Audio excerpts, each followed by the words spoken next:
weekend's Time to Lead event with Jhon C Maxwell.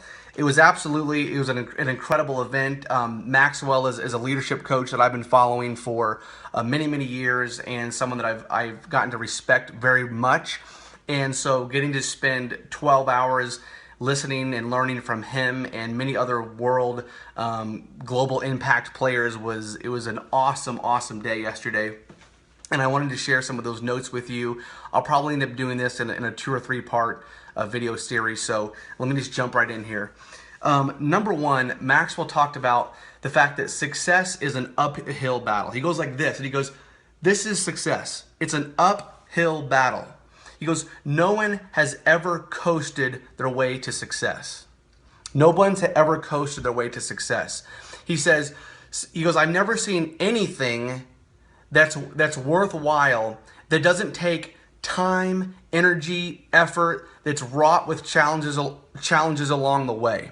He goes, success is an uphill battle. He goes, don't expect it to level out or to be easy. Just understand that it is an uphill climb. And just that simple philosophy I thought was fantastic. Just understanding and embracing the fact that success is an uphill battle.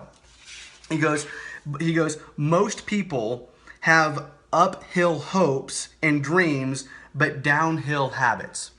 Most people have uphill hopes and dreams, but downhill habits. They have to align if you want to get to where you want to go. And he goes, here's a success secret. A success secret is that successful people, rather, are highly intentional in what they do. Successful people are highly intentional in what they do. Most people don't lead their lives. They accept life as it is. They don't take charge of their life. They're not proactive. They just accept it as it is. If you want to live a successful life, you have to be intentional in what you do. So he goes through and he gives a list of some things that we need to be intentional with. But before he does that, he says a quote here. He goes, good intentions are worthless unless they turn into good action. Duh, right? But that kind of hit home a little bit for me. Good intentions are worthless unless they actually turn into good actions. So number one, you want to be intentional about being consistent. Consistency compounds like money in the bank. It compounds over time. If you do something, the right action consistently over time, you can have exponential growth, but you've got to be consistent and you got to be intentional with your consistency. Secondly, you have to be consistent with your personal growth. I love this. Growing today is the only way to guarantee a better tomorrow.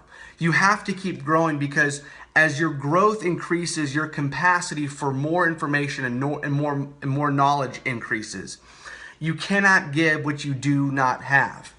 If you want to effectively give wisdom and leadership and inspiration to your team, you have to keep growing. So that was pretty cool. He also talks about attitude. He says, attitude isn't everything, but it's the main thing. Right? Attitude isn't everything, but it's the main thing. Because if you just have a great attitude, but you're not competent, you're not going to win. All right? So it's not everything, but it is the main thing, and it's the difference maker. And attitude is a choice.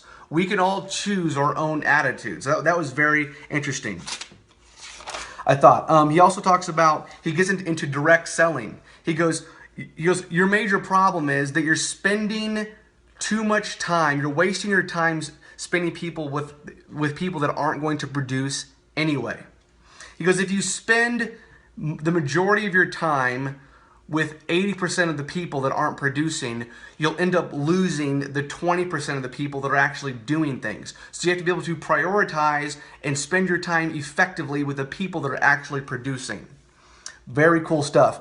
Last thing I'm going to leave you with here is relationships. I just loved his simple but profound philosophy on relationships because relationships really is the name of the game. He goes, in relationships, we're either plus or minus people. We're either plus or minus people. If you're a plus person, you are attracting people to you. If you're a minus person, you're repelling people away from you. If you're a plus person, that means you're adding value to the people that you come in contact with. Do people feel like that you come in contact with on a daily basis, do they feel like you're adding value to them? If so, you're a plus person. If you're the kind of person that's constantly taking from people, looking to take, and are negative and just that downer, then you're subtracting from people. You know, you got to be a plus person, and you want to hang around people that are also plus people. There's so much more